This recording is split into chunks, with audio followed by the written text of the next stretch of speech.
La pintura, como la poesía, escoge en lo universal lo que considera más conveniente para sus fines. Reúne en un solo personaje de fantasía circunstancias y caracteres que la naturaleza ofrece repartidos en diversos individuos, y de tal combinación sabiamente ordenada, resulta una feliz imagen por la que un buen artífice adquiere el título de creador y no de imitador servil.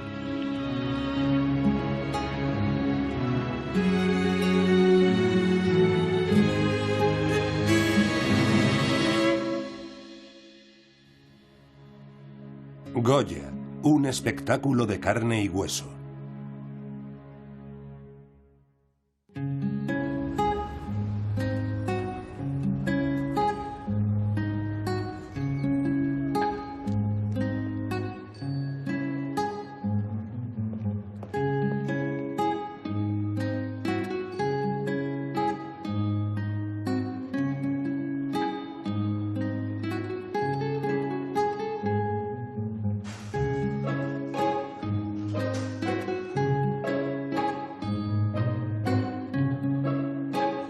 Y esta especie de cresta de pintura es el borde de la chaqueta original. Esta parte negra la pinta después.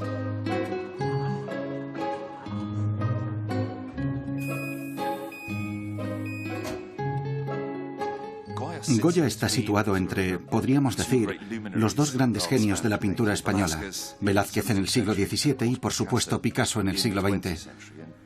Y Goya está ahí en medio, como a caballo entre el viejo mundo, el antiguo régimen por una parte, y la modernidad por otra. Así que es una figura que se encuentra en esa encrucijada desde la que pensamos que se ha desarrollado nuestra historia. Es un artista que contempla el mundo con una gran curiosidad y con una penetrante inteligencia. Vemos a Goya como alguien que destaca, que sobresale más allá de su tiempo. Pero ¿por qué nos sigue interesando Goya 200 años después? En realidad es porque tiene una visión muy enfocada y muy profunda. Se podría decir que Goya nos invita a un viaje. Nos lleva de viaje por la historia de España a finales del siglo XVIII y comienzos del XIX, unos tiempos muy turbulentos, pero también es un artista que nos invita a un viaje muy personal. Cuando empecé a pensar en este proyecto, estaba deseando contar la historia de la evolución de Goya como retratista. Y lo más increíble es que se replantea cada retrato que pinta. Se replantea su punto de vista, la postura que quiere que adopten los modelos, el tipo de iluminación, el formato, y eso es progresivo. No se estanca, no se repite. Tuvo una larga vida. Vivió hasta los 82 años y no solo durante buena parte del siglo XVIII, sino también hasta bien entrado el siglo XIX, durante un periodo de grandes cambios políticos en España, pero además vivió un gran viaje artístico y personal. Su estilo cambia enormemente a lo largo de ese tiempo, y si observamos su estilo exclusivamente a través de los retratos, se puede ver el tremendo contraste que hay entre su primer retrato por encargo y el último. Creo que la mayoría de la gente, cuando piensa en Goya, piensa en las pinturas negras o en los grabados de los caprichos o, por supuesto, en la maja desnuda. No piensan inmediatamente en él como retratista y, de hecho, un tercio de su producción son retratos. Y era por ellos por lo que deseaba que lo recordasen. Esa era su ambición. Él quería ser el primer pintor del rey.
Lo que importa en sus retratos es el modelo, su postura.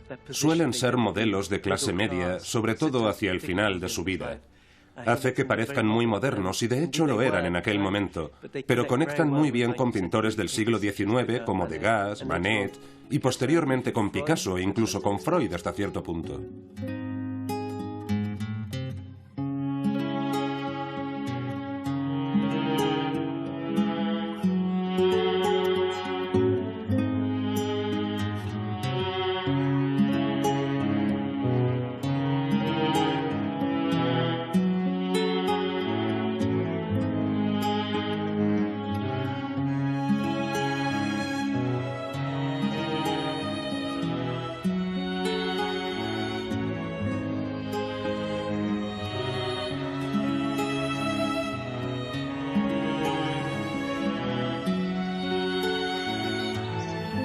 Francisco de Goya nació el 30 de marzo de 1746 en la pequeña población de Fuendetodos, en la región de Aragón, en el nordeste de España.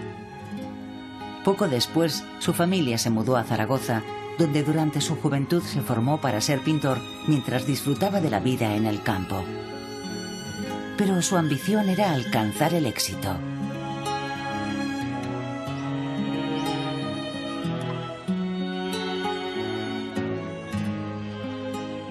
En lo relativo a su carácter, parece que era por una parte lo que los españoles llaman un hombre campechano, alguien que vive muy en contacto con la gente normal. Le gustaba salir al campo y tomar un vaso de vino con sus amigos. Le encantaba cazar, que era una actividad que no estaba reservada a los más ricos, sino que en el campo practicaban gentes de todos los estratos sociales, pero además era un sofisticado urbanita. Y sabemos mucho sobre él porque se conserva una abundante correspondencia personal. Goya era, en esencia, un artista autodidacta, a diferencia de sus contemporáneos, que habían estudiado y dibujado interminables modelos del natural y de escayola. Pero era tan ambicioso como ellos. En 1763 y 1766 presentó obras a 2 concursos de la Real Academia de Bellas Artes de San Fernando en Madrid, pero en ambas ocasiones fueron rechazadas. Lejos de desanimarse, decidió que el siguiente paso debía ser viajar a Italia para estudiar a los grandes maestros.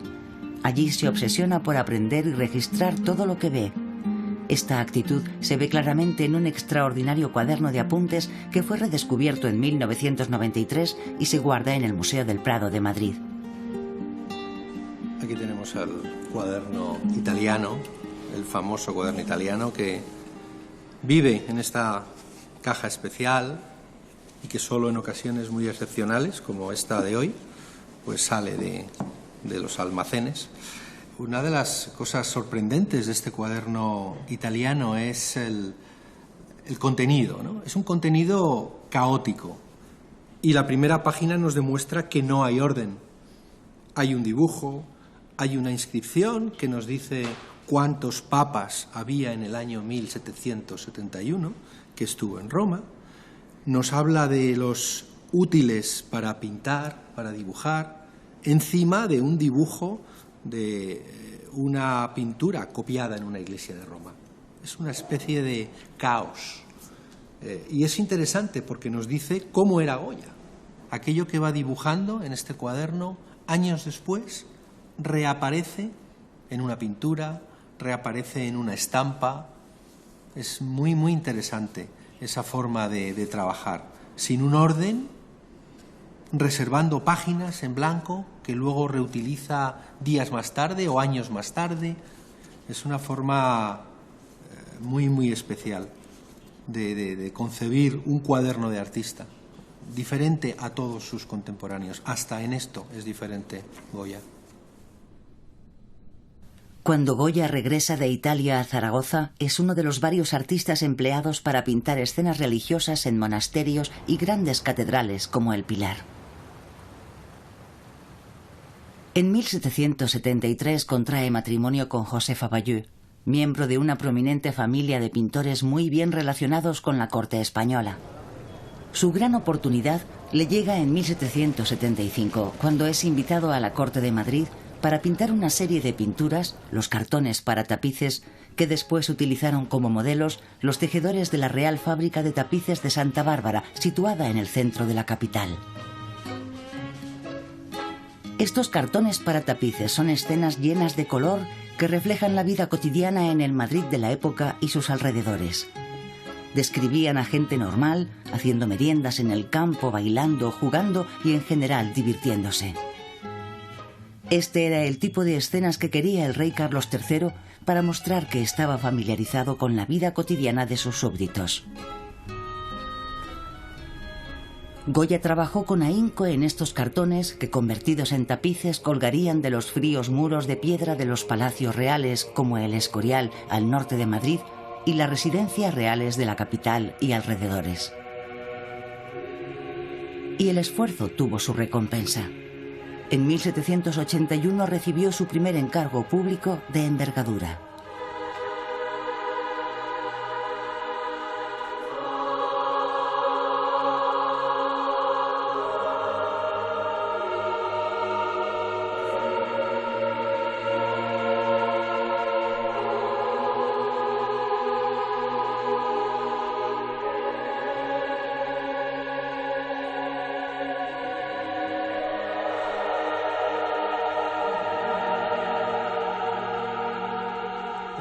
Esta es la Basílica de San Francisco el Grande, encargada por Carlos III y construida en tiempos de Goya. Y en 1783 se encargó a 7 pintores la decoración de sus capillas. Goya pintó esta capilla de San Bernardino de Siena. Y se tomó este trabajo muy en serio, ya que todavía no era un pintor a sueldo de la corte. Sus colegas sí lo eran, pero esta era su oportunidad de probar su valía. De hecho, en una de sus cartas dice que esto era una competencia formal. Al mismo tiempo que estaba pintando este cuadro, Goya recibió el encargo de un retrato para el conde de Floridablanca, que sería su primer retrato oficial, y en él Goya se incluye a sí mismo mostrándole a Floridablanca una pequeña pintura. Y no me sorprendería que esa pequeña pintura fuese en realidad un boceto de la pintura que decora este altar. De modo que todo está relacionado de alguna forma, y este es el momento en el que tiene que hacerse valer frente a los otros pintores españoles. Pero este cuadro, en su aspecto retratístico, es clave porque representa un gran avance. Lo que vemos aquí es a San Bernardino, este santo asceta, predicando a la gente. Era un gran predicador. Y se supone que esto es L'Áquila en el siglo XIV, pero él decide ambientarlo en el siglo XVII. Todos los personajes llevan ropas del siglo XVII. Y con esto Goya está rindiendo homenaje a Velázquez y a uno de sus cuadros en concreto, que es la rendición de Breda. Porque en ese cuadro vemos a hombres vestidos de forma parecida, pero en el borde derecho hay un hombre que nos está mirando y se cree que es el mismísimo Velázquez. Y aquí Goya hace lo mismo. Entre todos esos hombres que miran al santo hay un hombre que nos mira fijamente, y no es otro que un joven Goya de 36 años, un joven muy ambicioso. Y aquí está más seguro de sí mismo. Tiene la mirada fija en el espectador, en las personas que rezan ante el altar. Y creo que le debió gustar la idea de que la gente se arrodillara ante este gran cuadro, que lo admirasen desde el punto de vista artístico y de repente dijeran: «Ah, pero es de Francisco de Goya, ese joven pintor en ascenso». Querido Martín, así que cazando. No me puedo quitar de la cabeza que viene el tiempo de las tordas, que si no fuera por el cuadro de San Francisco, no había de reparar dichos ni michos ni respetos humanos, que quiero hacer mi gusto. Y vaya a la mierda el que hace caso de las cosas y fortunas de corte y mundo, pues veo claramente que los ambiciosos no viven ni conocen dónde viven. Mucho de lo que sabemos sobre Goya y su vida desde el principio de su carrera en Madrid está en las cartas que Goya escribió a su amigo. Martín Zapater era de Zaragoza y había ido a la escuela con Goya.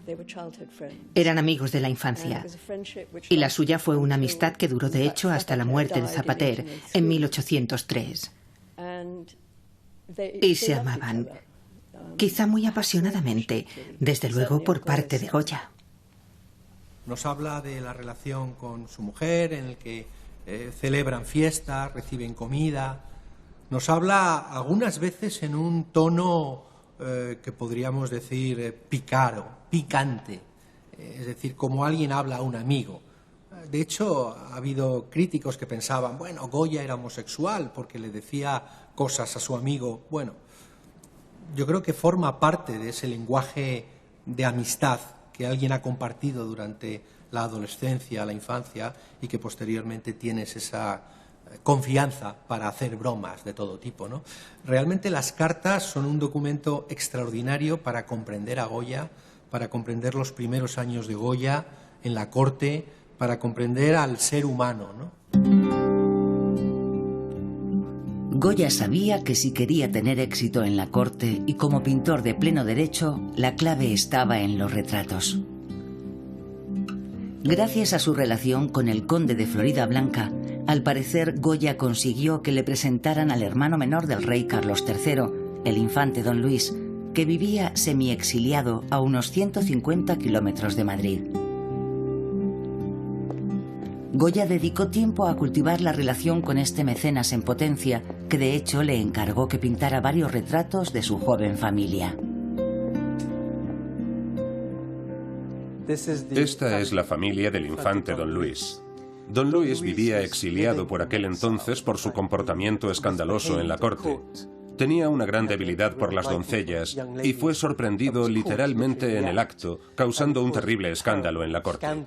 De modo que su hermano mayor, Carlos III, se vio obligado a plantearle que, primero, tenía que casarse y, segundo, debía vivir fuera de Madrid.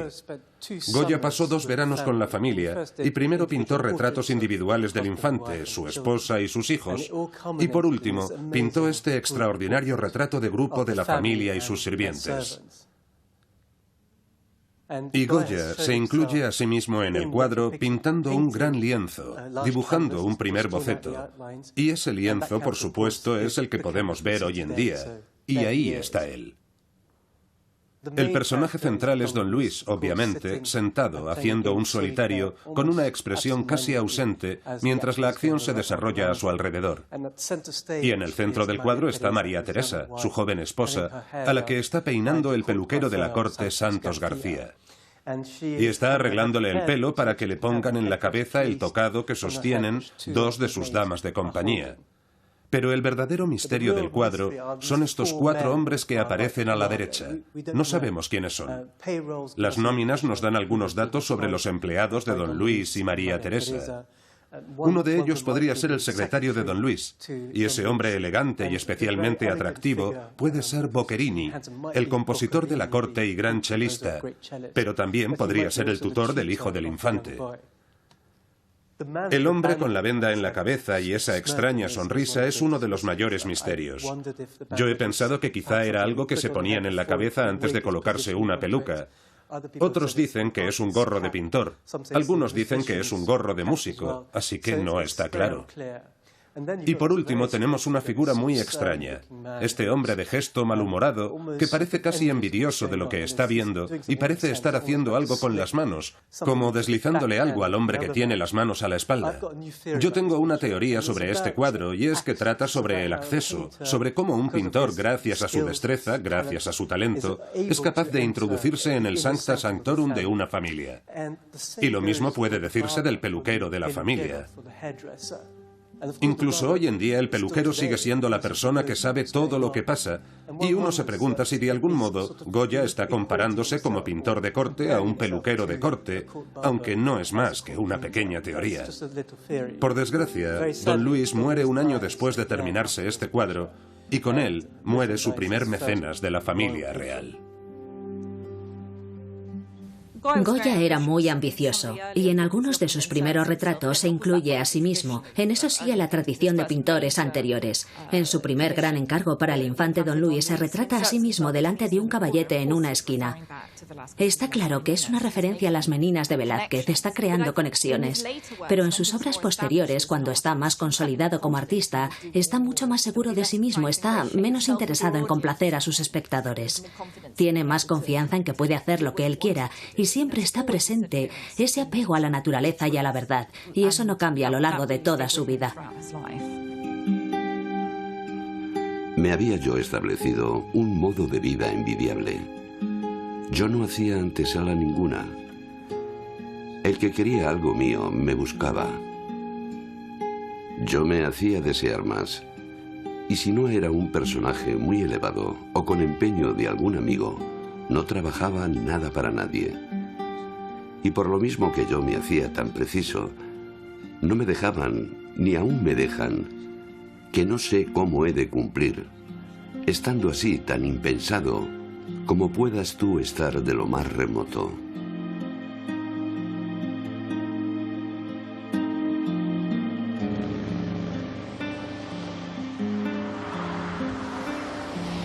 La popularidad de Goya como pintor de retratos creció rápidamente a mediados de la década de 1780. Recibió el encargo de pintar a los directores fundadores del Banco Nacional de San Carlos, antecesor del Banco de España.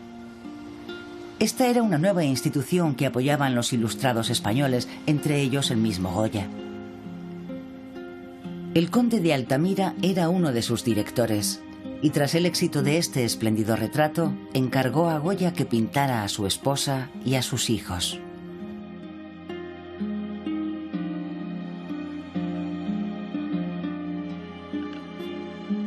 En los retratos de estos personajes influyentes vemos la libertad en la pincelada de Goya y su capacidad de observación naturalista, y se hace evidente la influencia de Velázquez.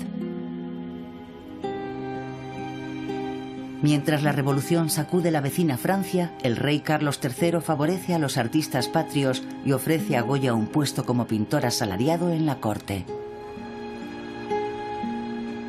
En 1785, la fortuna le sigue favoreciendo y recibe el nombramiento de director de pintura de la Real Academia de Bellas Artes de San Fernando. La lista de clientes influyentes de Goya sigue aumentando. Su concepción moderna del retrato atrae a una nobleza española que desea asociarse a la Ilustración europea en pleno auge.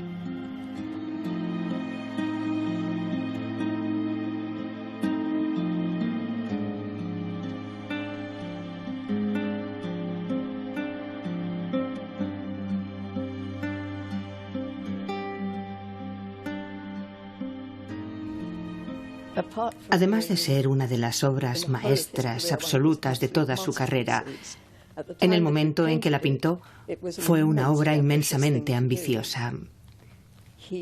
Fue un encargo de unos mecenas realmente maravillosos. El duque de Osuna, que acababa de recibir su ducado. Su esposa, una intelectual ilustrada y extraordinariamente avanzada, la condesa duquesa de Benavente. Y los hijos, que habían sobrevivido a los abortos y muertes tempranas, algo que por supuesto era muy común entonces. Y le pidieron un retrato de familia. Es un retrato de tamaño natural, enormemente complejo y muy simple a la vez, ya que se trata de una familia ilustrada. La madre rodea con el brazo los hombros de una de sus hijas, y vemos a esos perritos lanudos que aparecen en todos los retratos de aristócratas que pinta Goya en esta época y que entonces estaban de moda. Y si nos fijamos en los detalles de la condesa, duquesa, el vestido es absolutamente exquisito. Parece un vestido bastante simple, de muselina blanca. Pero si nos fijamos en cómo están cortados y rematados los bordes, tiene un acabado prodigioso y debió costar una fortuna. De alguna forma, este retrato plantea la idea de la aristocracia como algo que está ahí arriba, en las alturas. Cinturas de avispa, vestidos exquisitos, contornos perfectos, ni un cabello fuera de su sitio. Y lleva un sofisticado peto, con botones esmaltados. Lo viste porque puede permitírselo y porque se corresponde con su posición social, pero da la impresión de que estaría igualmente elegante con un salto de cama. De modo que cada detalle del vestido está exquisitamente pintado y la pincelada de este cuadro es asombrosa si nos fijamos en los detalles. Además, está sin perfilar y en unas condiciones casi perfectas, por lo que es uno de los pocos casos en los que se puede ver una obra de Goya casi como si acabara de pintarla y el tiempo no hubiera pasado por ella.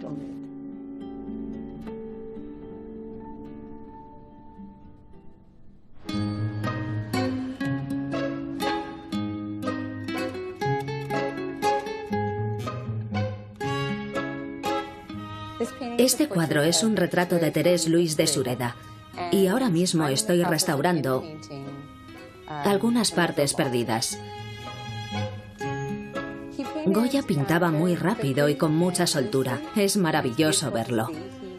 Aplicaba a los lienzos una preparación anaranjada y de hecho se puede ver cómo aflora esa preparación en algunas zonas. A veces solo la cubre ligeramente, como en la butaca. Aquí aplicó una capa de pintura muy transparente, dejando que se entreviera la preparación como si fuera el grano de la madera. Y como se puede ver, los rizos de la frente forman un corazón boca abajo. No sabemos realmente si se peinaba así o si en realidad fue una pequeña travesura de Goya. Ella era francesa y se puede ver que tiene cierto aire altivo, cierto aire francés. Es un retrato increíble. La inestabilidad causada por la Revolución Francesa y la muerte de Carlos III a finales de 1788 abrió un periodo de inquietud en los círculos del poder español. Pero el nuevo rey, Carlos IV, que ascendió al trono acompañado por su esposa María Luisa, mostró claramente su compromiso con la dinastía de los Borbones. Como empleado de la corte, Goya se mantuvo fiel a la Casa Real a pesar de sus relaciones con figuras sospechosas de conspirar contra la monarquía. Goya tuvo que jurar fidelidad al rey y tras hacerlo no tardó en ser nombrado pintor real. Como tal, ejecutó diversos retratos de la familia real destinados a adornar las grandes residencias de la monarquía, como el Palacio Real.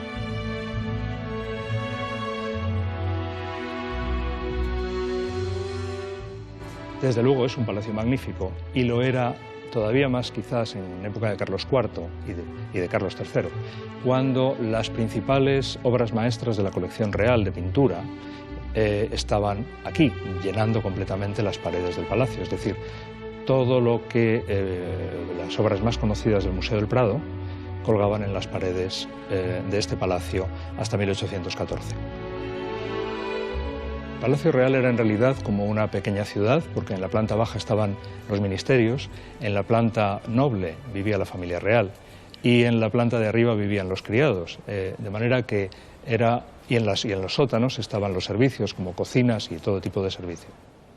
Para la exposición de Goya retratista, Patrimonio Nacional colabora con el préstamo de dos importantes retratos de los monarcas, de Carlos IV vestido como cazador y la reina María Luisa con mantilla, que no es un traje de maja, como a veces se ha dicho, sino realmente es un traje de la nobleza, con la mantilla, digamos, un atuendo muy lujoso de sedas, gasas y demás, cómo quisieron ser retratados. El primero de los retratos, ella no era muy guapa, eso es evidente, pero ella sí que se veía guapa, lucía sus brazos desnudos en el retrato, en los retratos que pinta Goya de ella, para lucirlos, pues ella estaba muy orgullosa de los brazos que tenía. En Goya sabemos que no tenía, digamos, el desparpajo de poder ridiculizar a la reina, además cuando había sido muy agraciado por estos encargos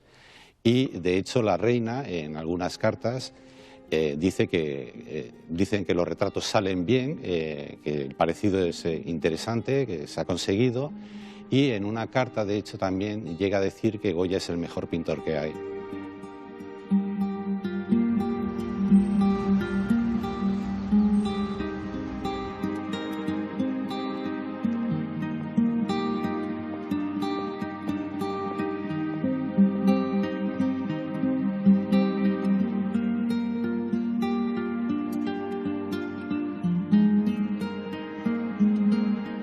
Es importante entender que en este momento los retratos, sobre todo porque la Revolución Francesa se ha producido muy cerca, tienen que ser cercanos, tienen que conectar con la gente.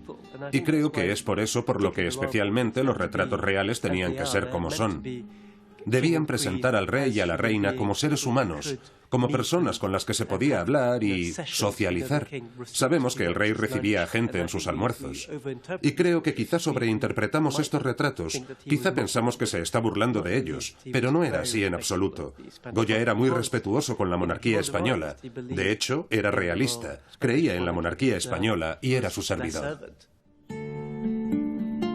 Yo no puedo más que lo que voy haciendo. Mi situación es muy diferente de lo que pensarán muchos, porque gasto mucho, porque ya me metí en ello y porque quiero.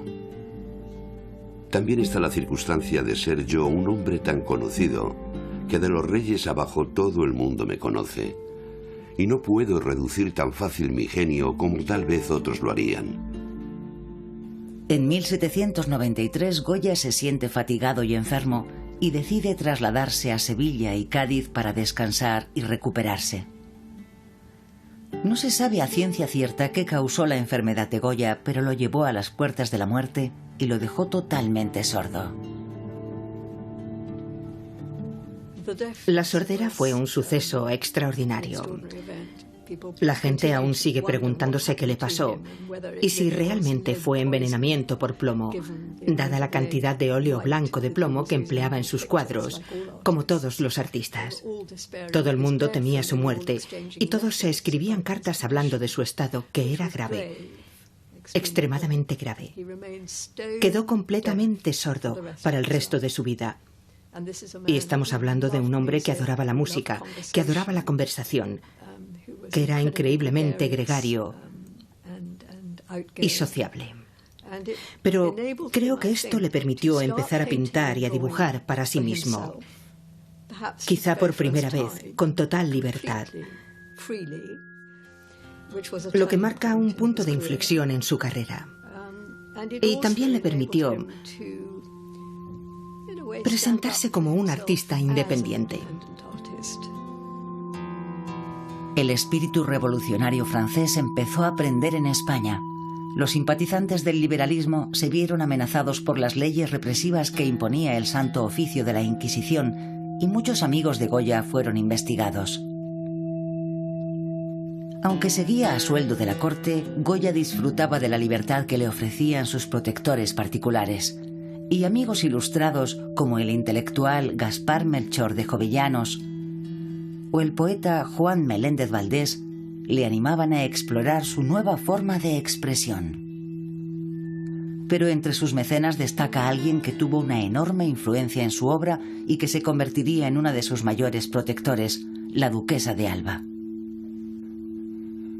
Más te valía venirme a ayudar a pintar a la de Alba, que se me metió en el estudio a que le pintase la cara y se salió con ello. Por cierto, que me gusta más que pintar el lienzo, que también la he de retratar de cuerpo entero.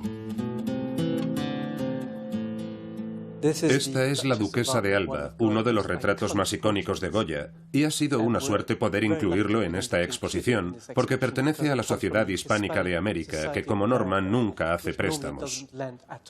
Y aquí se puede ver junto a otros retratos de cuerpo entero con paisajes de fondo. Era la aristócrata más famosa de su tiempo. A la edad de 12 años heredó el ducado de Alba, uno de los más poderosos de España. Heredó una gran colección de pintura que incluía la Venus de Velázquez, aunque también era muy caprichosa, bastante difícil, un tanto descarada, un tanto excéntrica, pero al mismo tiempo era extremadamente atractiva. De hecho, un viajero francés que visitó España y la conoció, afirmó que cada uno de sus cabellos despertaba el deseo. Goya la veía como a una musa, y creo que ella debía invitarlo a su palacio a ver sus cuadros, pero incluso es posible que le montara allí mismo un estudio. Y también pasaba mucho tiempo con ella en el sur de España, en Sanlúcar de Barrameda, que es probablemente donde está el retrato. Se puede ver tras ella el gran río Guadalquivir, que forma un gran estuario en el sur de España, donde poseía grandes extensiones de tierras. Pero creo que este cuadro es el resultado de una relación sobre la que, por supuesto, se ha discutido mucho. Sobre todo por las palabras que parece haber escrito ella misma en la arena, con el pie o con un dedo. Las está señalando con la mano y dicen solo Goya. Y además lleva dos anillos. Uno de ellos dice Alba y el otro Goya. Y por supuesto, sobre todo en el siglo XIX, surgió el mito de que habían sido amantes, de que habían tenido una relación furiosa y tempestuosa. Pero lo más intrigante es el hecho de que quizá Goya no entregó nunca este retrato. Se documenta por primera vez en su casa, en su inventario de 1812, y uno no puede dejar de preguntarse si lo pintó para sí mismo, para su propio disfrute, quizá para tenerla a su lado en su propia casa. Creo que Goya encontró en ella una modelo perfecta para desarrollar su arte, que se basaba en la invención y en la originalidad. En 1793 España declaró la guerra a Francia, pero fue derrotada y se vio obligada a aceptar una alianza con la nueva república. España, harta de la hipocresía y la corrupción de la Iglesia y el Estado, tenía que cambiar. Comenzó entonces un periodo de liberalización durante el que Goya fue nombrado director de la Real Academia de Bellas Artes y ascendido por Carlos IV de pintor de cámara a primer pintor del rey, la posición más elevada que podía alcanzar un artista. Al mismo tiempo publicó una serie de grabados satíricos que llamó Los Caprichos, en los que satirizaba una sociedad en decadencia y mostraba una visión más oscura del mundo que le rodeaba. Personalmente no creo que fuera un artista especialmente político. Pienso que sentía una especie de patriotismo visceral, desde luego. ¿Y por qué no? Estaba muy orgulloso de ser español. Y creo que le halagaba que, en un momento tan exitoso de su carrera, sobre todo sus retratos fueran considerados casi como un símbolo del resurgir de la grandeza de España. Si se piensa en los grandes retratos del siglo XVII, y se dice que Goya continúa en cierto modo esa gran tradición. El patrocinio de Carlos IV y su esposa María Luisa trajo consigo una serie de importantes encargos para Goya, entre ellos el de los frescos de la ermita de San Antonio de la Florida, entonces a las afueras de Madrid. Una serie de escenas vitales y dinámicas de los fieles reunidos para escuchar a San Antonio de Padua. En 1799 recibió el encargo de pintar un retrato de grupo de la familia de Carlos IV, que iba a convertirse en una de sus obras más celebradas y enigmáticas y en una de las posesiones más preciadas del Museo del Prado. El Museo del Prado tiene la responsabilidad de conservar la obra de Goya de principio a fin, de modo que es el lugar donde hay que ir si uno quiere entender a Goya. Y con los retratos tuve que tener mucho cuidado de no pedir demasiado. También hay que tener en cuenta que algunos cuadros no salen del Prado, como el gran retrato de la familia de Carlos IV, que es como Las Meninas de Velázquez. Es uno de esos cuadros sagrados que solo se pueden ver en el Prado, porque no se mueven de allí. Fue un encargo real de 1800 que estaba relacionado con Francia, porque había un nuevo embajador francés y nuevas relaciones con Napoleón, que de hecho quería casarse con esa jovencita. Y en nuestra opinión, este es un cuadro muy político, que estaba destinado a ser expuesto en el Palacio Real para que lo vieran los embajadores y todos los que iban a visitar al rey. La implantación de los Borbones como monarquía española, como la monarquía legal española, queda establecida no solo por Hércules, sino también por la similitud de este cuadro con Las Meninas de Velázquez, que también es una pintura política que reafirma la corona y el poder del rey a través de la pequeña infanta. Aquí vemos prácticamente la misma idea en el cuadro de Velázquez y en el cuadro de Goya, así que visualmente en la corte representaban lo mismo. En una ocasión, escribí que probablemente es uno de los pocos retratistas que cuando mira a la persona que tiene delante y va a retratarla, no ve la ropa. Ve a sus modelos desnudos, completamente desnudos. Se ve que no hay separación entre las ropas, sean cuales sean, y la persona. Y eso es muy difícil encontrarlo en ningún otro artista. Incluso en Rembrandt vemos a la persona, su cara, sus manos y después su ropa. Pero es difícil imaginar cómo es esa persona. Con Goya no es así. En todos y cada uno de sus retratos vemos al sujeto desnudo.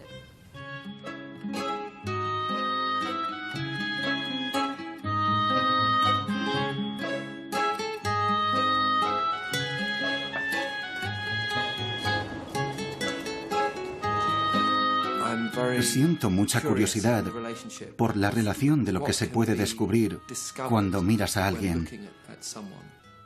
Lo que me fascina es cómo uno intenta, como artista, descifrar el mundo. Esto revela de alguna forma los fundamentos de la observación, intentar capturar algo sobre la posición del modelo en el espacio físico. Es casi como un laboratorio. Si se estudian en detalle las cabezas en los retratos de Goya, uno tiene la sensación de que cada cabeza podría girar. Si lo imaginas lo suficiente, se va formando la parte de atrás y se percibe su articulación, cómo se asienta sobre el cuello en relación con el cuerpo. Y entonces es como si le infundiera el aliento de la vida a la imagen, como si le diera la vida. Por un lado es algo anatómico, porque da la sensación de que el sujeto podría levantarse y marcharse. Casi parece que trasciende más allá de esa persona en particular. Es como si transmitiera algo sobre lo que significa tener un cuerpo, estar vivo, estar en el mundo, sobre el valor y la importancia de mirar a los demás. Supongo que cuando le piden a Goya que pinte un retrato, tanto si es de un ministro de Estado o de un rey como si es de un simple amigo, una de sus grandes ventajas, creo, es que es capaz de ver a una persona en su totalidad. Puede verla, comprenderla y simpatizar con su carácter, pero sobre todo tiene una extraordinaria capacidad psicológica de captar su personalidad. Y además estaba increíblemente atento al lenguaje corporal.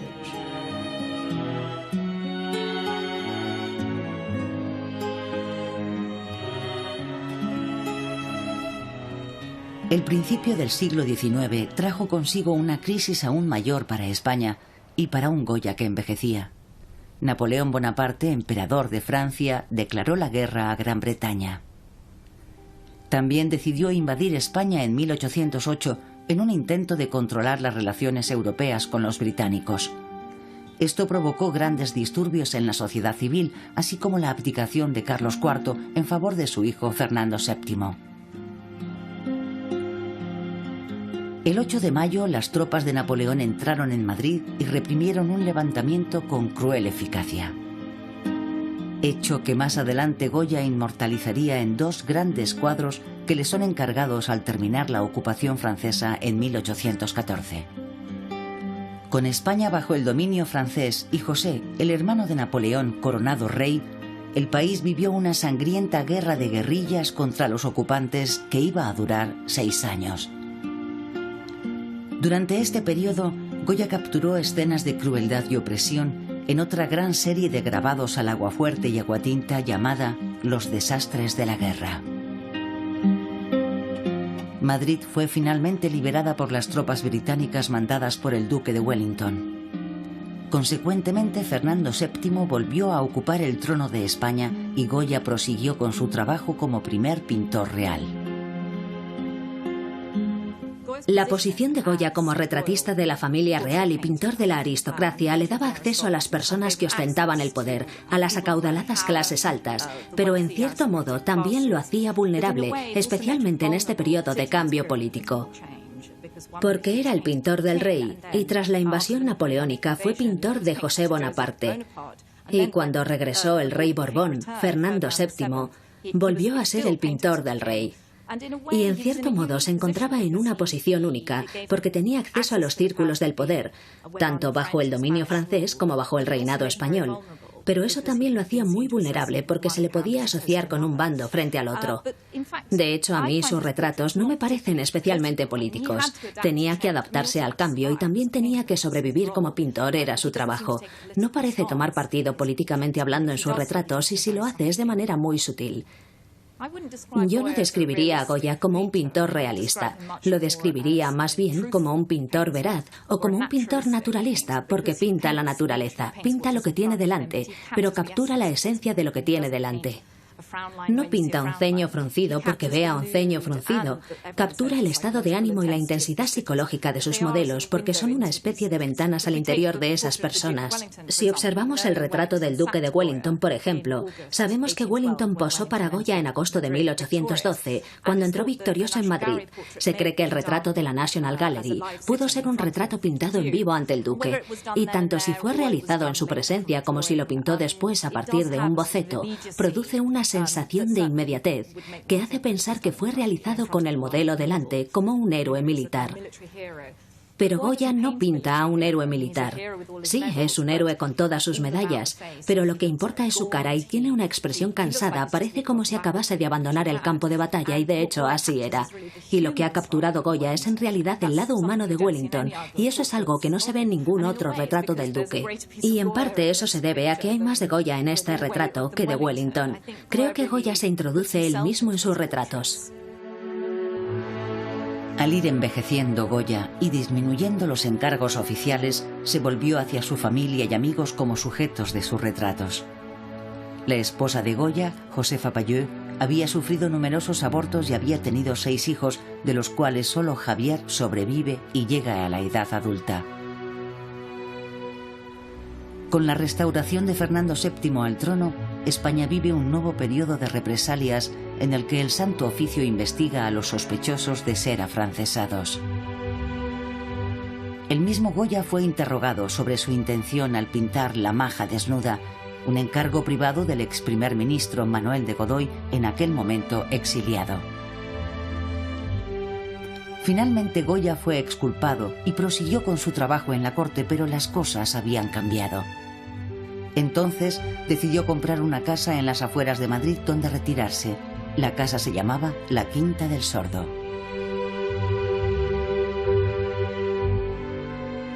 Entonces cae terriblemente enfermo a finales de 1819 y después es cuando pinta ese maravilloso autorretrato sostenido por el doctor Arrieta, una especie de ofrenda de agradecimiento que hace a su médico por haberle salvado. Y entre 1820 y 1823 se produce el momento crítico en que pinta lo que se llamaron sus pinturas negras, pinturas que realiza especialmente para esa casa. Estoy seguro de que la enfermedad que llevó a Goya al borde de la muerte en 1819 tuvo un tremendo efecto sobre él y que la Quinta del Sordo, la casa, se convirtió en un gran lienzo donde volcó literalmente todas sus visiones y reflexiones sobre la España contemporánea, sobre su gente, su forma de ser, aquelarres de brujas. Quizá fue una forma de exorcizarse a sí mismo, de sacar todo aquello y expresarlo, y se puede ver como una declaración personal. Por desgracia no tenemos ni idea de por qué las pintó ni para quién, o de si tenía la intención de mostrarlas o no. Todo lo que sabemos es que transfiere todos los derechos legales sobre la casa a su nieto y que se marcha a Burdeos en 1824 en un cambio de vida absoluto. Se describe a sí mismo como un viejo Tiziano lleno de creatividad. Y en sus últimos 4 años produce algunos de sus mejores retratos y de sus litografías más fantásticas, una extraordinaria serie de dibujos. Rebosa invención hasta el último momento. Goya renunció a su puesto de primer pintor del rey y decidió pasar los últimos años de su vida en su exilio autoimpuesto en Francia, acompañado por su compañera sentimental, Leocadia Zorrilla, y su hija Rosario Valls. El 16 de abril de 1828, Goya sufrió un ataque paralizante y murió.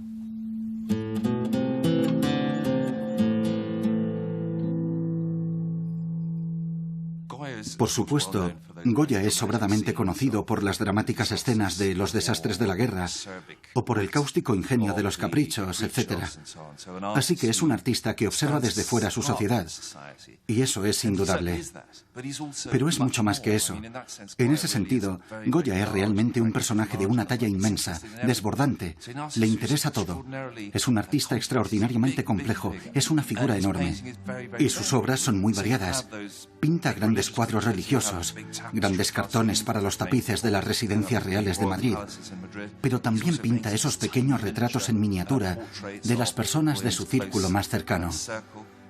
Pinta esas visiones terriblemente oscuras, depresivas, aterradoras, esas visiones de pesadilla para su propia casa. De modo que es un artista enorme, extraordinariamente complejo. Es, por así decirlo, un universo en sí mismo.